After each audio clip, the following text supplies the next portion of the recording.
कमर की हड्डी टेढ़ी हो जाती है, क्या इसका इलाज मुमकिन है? तफसील से वजाहत कर दें।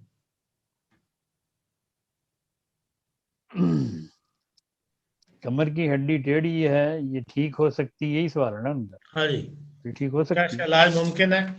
हाँ जी, इसका इलाज मुमकिन है।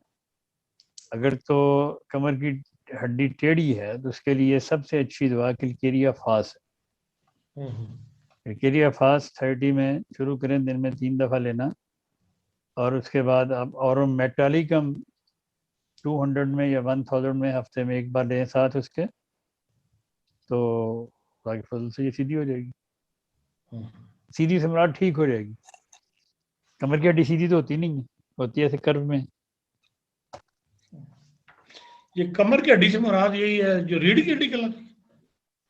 तो ये तो ऊपर से जो मोहरे होते हैं गर्दन के, वो भी उसका हिस्सा होते हैं, तो उनके लिए भी यही दवाई।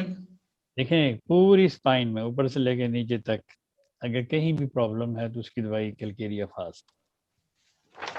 अगर वहाँ दर्द है बहुत ज़्यादा तो फिर उसके लिए और दवाएं साथ शामिल की जा सकती हैं। मतलब रस्टक्स बेहतरीन दवाई उसके लिए है,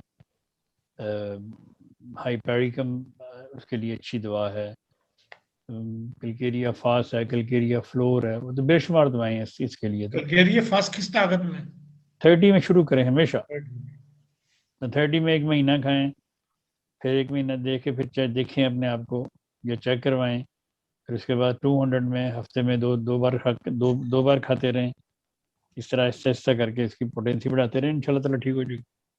नहीं तो अगर कैल्शियम की कमी की मोहरा वजह से होता असल है, में वो गर्दन टेढ़ी का होती है। मोहरा। कैल्शियम की कमी या विटामिन डी की कमी की वजह से ये अच्छा, टेढ़ी होती है। कैल्शियम की कमी जो विटामिन डी।